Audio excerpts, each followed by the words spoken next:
Welcome to Harshu 7 by Girish Gangadharan.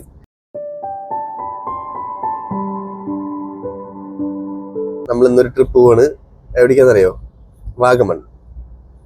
വാഗമണിനെ പറ്റി പറയുകയാണെങ്കിൽ എന്താ പറയാ ഇത് വാഗമണിൽ പിന്നെ എല്ലാവരും എപ്പോഴും പോണ ഒരു സ്ഥലമാണ്. പക്ഷെ എന്നാലും നമ്മൾ വീണ്ടും വീണ്ടും പോയിക്കൊണ്ടിരിക്കും.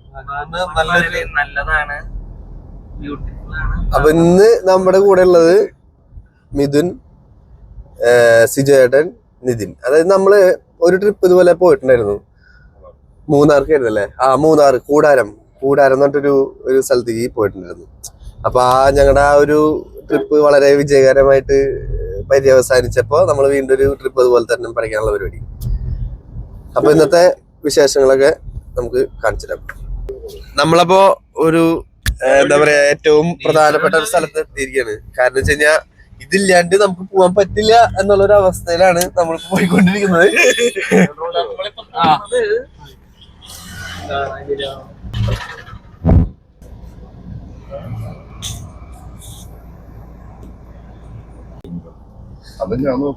ഇതൊരു ബ്രാൻഡിയാ?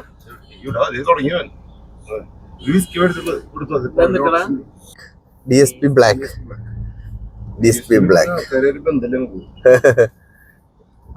രാവിലെ തന്നെ വീട്ടിൽ നിന്ന് കുറ്റിയും പറിച്ച് ഇറങ്ങിയായിരുന്നുണ്ട്. നമ്മളൊന്നും കഴിച്ചിട്ടുണ്ടായിരുന്നില്ല. ചാലക്കുടിയിൽ തന്നെ നമ്മളൊരു കഞ്ഞിക്കട തപ്പി ഇറങ്ങി അവസാനം കണ്ടുപിടിച്ചു. അങ്ങനെ കഞ്ഞി കുടിച്ചിട്ട് പോവാന്നുള്ള രീതിക്ക് ഇതാ പോയിക്കൊണ്ടിരിക്കുന്നു. ചെറുപ്പക്കാരി അല്ലയോ, നമ്മൾ കഞ്ഞി കുടിക്കാൻ പറ്റുന്നത്. കഞ്ഞി മസ്റ്റാ നമുക്ക്. കഞ്ഞി നമ്മളിപ്പോ എല്ലാ ട്രിപ്പ് പോകുമ്പോഴും കഞ്ഞി മസ്റ്റ് ആക്കിയിട്ടുണ്ട്. കാരണം കഞ്ഞി കുടിച്ചു കഴിഞ്ഞാൽ ഭയങ്കര എന്താന്ന് പറയുക.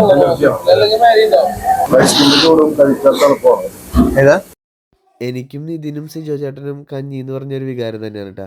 പക്ഷെ മിഥുന് എന്തോ വലിയ ഇൻട്രസ്റ്റ് ഉണ്ടായിരുന്നില്ല കഞ്ഞി കുടിക്കാനായിട്ട്. പിന്നെ ഞങ്ങളുടെ 3 പേരുടെ നിർബന്ധത്തിന് വാങ്ങി അവൻ കഞ്ഞി തന്നെ കുടിക്കേണ്ടി വന്നു കേട്ടോ. ഏറ്റവും അടിപൊളി ചമ്മന്തിയാണ്, നാളികേര ചമ്മന്തി. അത് അടിപൊളിയുണ്ട്.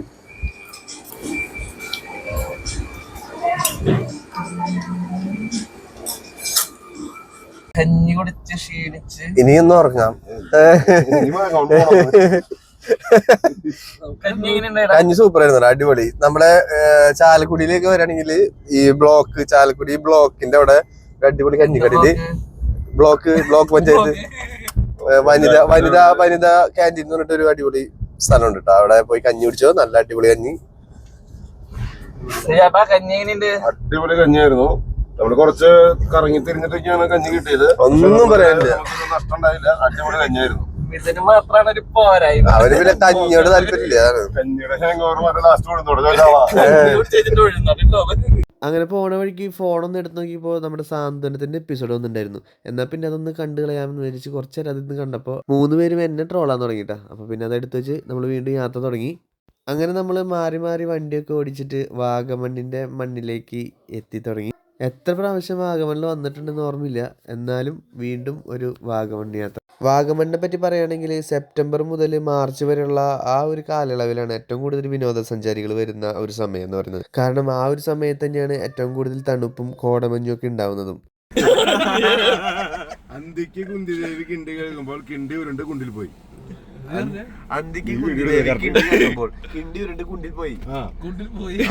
എവിടെ പോയി? ഞാൻ പറഞ്ഞു പഠിക്കേണ്ടതായിട്ടുള്ളത് പഠിക്കരുത്. പഠിക്കേണ്ടതായിട്ടുള്ളത് പഠിക്കരുത്. പഠിക്കേണ്ടതായിട്ടുള്ളത് പഠിക്കരുത്.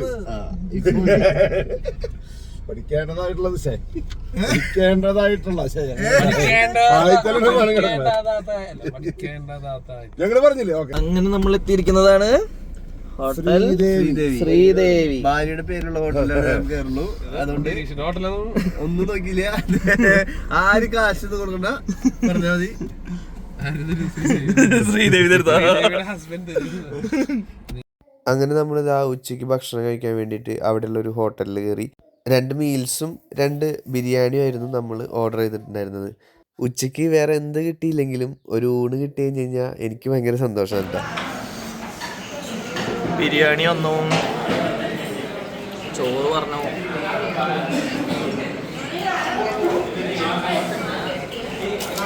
ഭാര്യയുടെ പേരുള്ള ഹോട്ടലായതുകൊണ്ട് പറയല്ല, നമുക്കെല്ലാം അടിപൊളി ഫുഡായിരുന്നു കേട്ടോ അവിടെ. മീൻ പൊരിച്ചതാണെങ്കിലും ബീഫ് റോസ്റ്റ് ആണെങ്കിലും എല്ലാം അടിപൊളിയായിരുന്നു.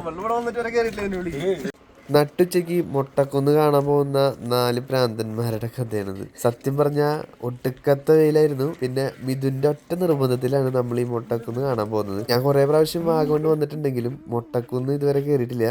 എനിക്ക് ഇപ്രാവശ്യം വലിയ ആഗ്രഹമൊന്നും ഉണ്ടായിരുന്നില്ലെങ്കിലും അവൻ്റെ ഒരു ആഗ്രഹമല്ല എന്ന് വിചാരിച്ചിട്ട് ഞങ്ങൾ 4 പേരും കൂടി നട്ടുച്ചയ്ക്ക് മുട്ടക്കുന്ന് കയറി.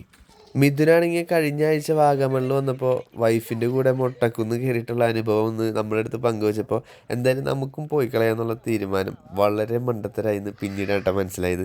അങ്ങനെ ഉള്ള വെയിൽ മുഴുവൻ കൊണ്ട് നമ്മൾ അവസാനം ബോട്ടിങ്ങിന് വേണ്ടിയിട്ട് അവരുടെ സ്ഥലത്തെത്തിയിട്ടാ. അങ്ങനെ നമ്മള് കയാക്കിങ്ങിന് വന്നേക്കാണ് ഇവിടെ. നമ്മൾ എത്തിയ സമയം നല്ലതാണെങ്കിലും നമ്മുടെ സമയം മോശമായതുകൊണ്ട് നമുക്ക് ഒരു ബോട്ടിലും കയറാൻ പറ്റിയില്ല കേട്ടോ. നമ്മുടെ 3 പേരുടെയും ദേഷ്യം നമ്മൾ കടിച്ചമർത്തിക്കൊണ്ട് മിഥുനെ 2 തെറിയും വിളിച്ച് നമ്മൾ വീണ്ടും യാത്ര തുടർന്നു. അങ്ങനെ നമ്മൾ സ്റ്റേ ചെയ്യുന്ന സ്ഥലത്തിൽ എത്തിച്ചേർന്നു കേട്ടോ. ഇതാണ് റെയിൻ ഫോറസ്റ്റ് റിട്രീറ്റ് എന്ന് പറയുന്നത്. വാഗമണിലെ തന്നെ വൺ ഓഫ് ദ പ്രീമിയം സ്റ്റേക്കേഷനാണ്. എയർ ഫ്രെയിംസ്, അതുപോലെ തന്നെ ടെൻറ്റ് സ്റ്റേ, ഇതൊക്കെ ഇവിടെ അവൈലബിൾ ആണ് കേട്ടോ. നമ്മുടെ ടെൻറ്റ് സ്റ്റേ വരുന്നത് കുറച്ച് താഴെയാണ്. അപ്പോൾ ഈ ഒരു ചെറിയ വഴി കൂടെ വേണം നമുക്ക് താഴത്തേക്ക് ഇറങ്ങാൻ വേണ്ടിയിട്ട്. നിങ്ങൾ ഫ്രണ്ട്സായിട്ടോ ഫാമിലി ആയിട്ടോ ഇതുപോലെ വാഗമണിൽ ടെൻറ്റ് സ്റ്റേ ഒക്കെ തപ്പി നടക്കുന്നുണ്ടെങ്കിൽ നിങ്ങൾക്ക് ധൈര്യമായിട്ട് വരാൻ പറ്റുന്ന ഒരു ടെൻറ്റ് സ്റ്റേ ആണ് കേട്ടോ റെയിൻ ഫോറസ്റ്റ് റിട്രീറ്റിൻ്റെ ഈ ഒരു ടെൻറ്റ് സ്റ്റേ. അങ്ങനെ നമ്മളിതേ നമ്മുടെ ടെൻറ്റ് സ്റ്റേയിൽ എത്തിയിരിക്കുകയാണ്. വേറെ ഗസ്റ്റുകളൊന്നും ഇല്ലാതിരുന്നതുകൊണ്ട് നമുക്ക് നല്ല പ്രൈവസി ഉണ്ടായിരുന്നു. ഈ ഒരു ടെൻറ്റ് സ്റ്റേയുടെ പ്രത്യേകത എന്ന് പറയുന്നത് തന്നെ ഇതിന് ചുറ്റും ഒരു കാടിൻ്റെ ഒക്കെ ഒരു അന്തരീക്ഷമാണ് കേട്ടോ.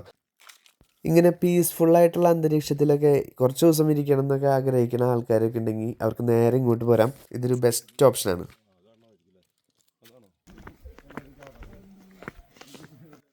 ഇതാ കാണുന്നതാണ് നമ്മൾ താമസിക്കാൻ പോകുന്ന ടെൻറ്റുകൾ. ഇവിടെ മൊത്തം 3 ടെൻറ്റുകളാണ് ഇതുപോലത്തെ ഉള്ളത്. അതുകൂടാതെ ഈ ടെൻറ്റുകളുടെ അടുത്ത് തന്നെ അവരൊരു ചെറിയ സ്വിമ്മിംഗ് പൂളും സെറ്റ് ചെയ്തിട്ടുണ്ട് കേട്ടോ. നമ്മളിങ്ങനെ ട്രിപ്പൊക്കെ പോകുമ്പോൾ നമ്മൾ സ്റ്റേ ചെയ്യുന്ന സ്ഥലത്ത് ഇതുപോലെ സ്വിമ്മിംഗ് പൂളൊക്കെ ഉണ്ടെങ്കിൽ അതൊരു പ്രത്യേക രസം തന്നെയാണല്ലോ. ബാച്ചിലേഴ്സാണ് വരുന്നതെങ്കിൽ 2 അടിച്ച് സ്വിമ്മിംഗ് പൂളിൽ കിടന്ന് ആർമദിക്കാം. അതല്ല ഫാമിലി ആയിട്ട് വരുന്നതെങ്കിൽ കുട്ടികൾക്കും ലേഡീസിനൊക്കെ എൻജോയ് ചെയ്യാൻ പറ്റുന്ന ഒരു ചെറിയൊരു സ്വിമ്മിംഗ് പൂള് തന്നെ ഇവരിവിടെ സെറ്റ് ചെയ്തിട്ടുണ്ട്. ഇതാണ് നമ്മൾ ടെൻറ്റിനകത്തേക്ക് കയറുന്ന എൻട്രൻസ്. പുറത്തുനിന്ന് കാണുന്നേക്കാൾ ഒത്തിരി സ്പേഷ്യസ് ആയിട്ടുള്ള ഒരു ടെൻറ്റ് തന്നെയാണ് ഇവർ സെറ്റ് ചെയ്തിരിക്കുന്നത്. അതിനകത്ത് തന്നെ അവർ അറ്റാച്ച്ഡ് ബാത്റൂമും സെറ്റ് ചെയ്തിട്ടുണ്ട്. നമ്മൾ ഇതിനകത്ത് കയറി നോക്കിക്കഴിഞ്ഞ് കഴിഞ്ഞാൽ ഇതൊരു ടെൻ്റാണെന്ന് തന്നെ നമുക്ക് ഫീൽ ചെയ്യില്ല. അങ്ങനെ കുറച്ച് നേരം വിശ്രമമൊക്കെ കഴിഞ്ഞിട്ട് നമ്മൾ നമ്മുടെ കലാപരിപാടികളൊക്കെ ആരംഭിച്ചു. നമ്മളൊരു സ്പീക്കർ വീട്ടിൽ നിന്ന് എടുത്തിട്ടുണ്ടായിരുന്നു. അപ്പോൾ അതൊക്കെ വെച്ചിട്ട് പാട്ടും ഡാൻസും അടിപൊളിയായിരുന്നു. പിന്നെ പാട്ട് നമുക്ക് പ്ലേ ചെയ്യാൻ പറ്റില്ല, കാരണം കോപ്പിറൈറ്റ് ഇഷ്യൂ വരാനുണ്ട്. അപ്പോൾ നിങ്ങൾ തന്നെ ഈ ഒരു ഡാൻസ് കണ്ട് തീരുമാനിക്കുക ഏതാണ് പാട്ടെന്ന്, എന്നിട്ടൊന്ന് കമൻറ്റ് ചെയ്തോളൂ കേട്ടോ.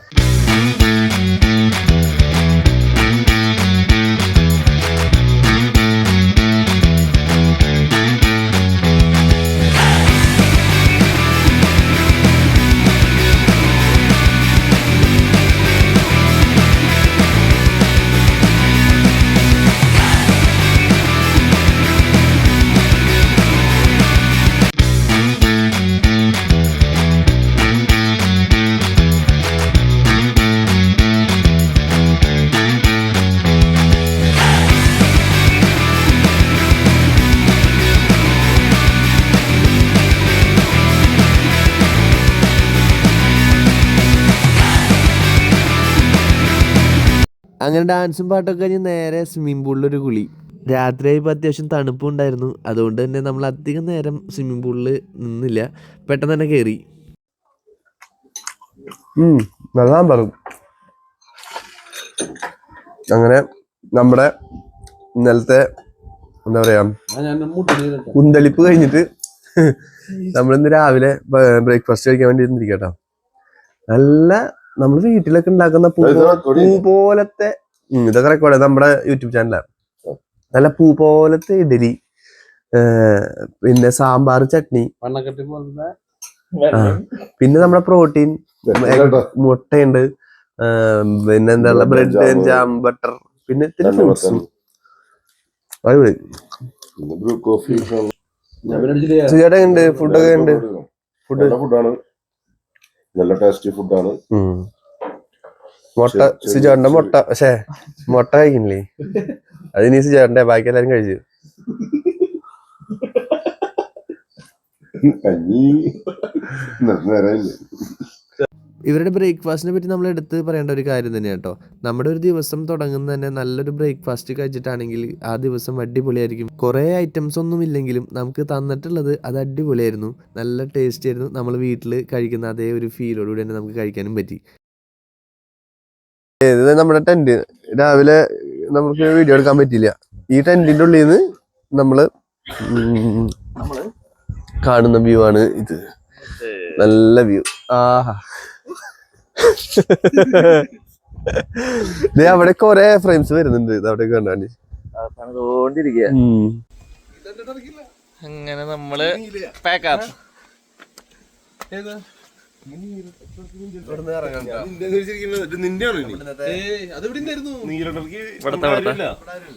ഇവിടത്തെ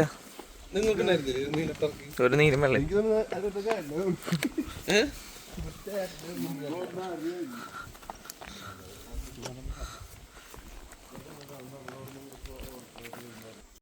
അങ്ങനെ നമുക്ക് ഇവിടുന്ന് ചെക്കൗട്ട് ചെയ്യേണ്ട സമയമായി. എന്തായാലും നമുക്കൊരു നല്ലൊരു എക്സ്പീരിയൻസ് തന്നെയായിരുന്നു കേട്ടോ റോക്ക്വുഡ് റിട്രീറ്റിൻ്റെ ഈ ഒരു ടെൻറ്റ് സ്റ്റേ. പിന്നെ ഇതിൻ്റെ ഈ എൻട്രൻസിൽ ഇങ്ങനെ കുട്ടികൾക്ക് കളിക്കാൻ പറ്റുന്ന, ഇങ്ങനത്തെ കുട്ടികളല്ല, കുറച്ച് ചെറിയ കുട്ടികൾക്ക് കളിക്കാൻ പറ്റുന്ന 1-2 ഐറ്റംസ് ഒക്കെ ഉണ്ട്. നമ്മളെത്ര വലുതായി എന്ന് പറഞ്ഞാലും നമ്മുടെ മനസ്സൊക്കെ ഈ ചെറുപ്പം തന്നെയാണല്ലോ. അപ്പോൾ ഇതൊക്കെ കാണുമ്പോൾ നമുക്കും ഒന്നിതുപോലെ എഴുകണം എന്നൊക്കെ ഒരു തോന്നൽ വരണമെങ്കിൽ ആരും കുറ്റം പറയാൻ പറ്റില്ല. നല്ല രസമാണ്.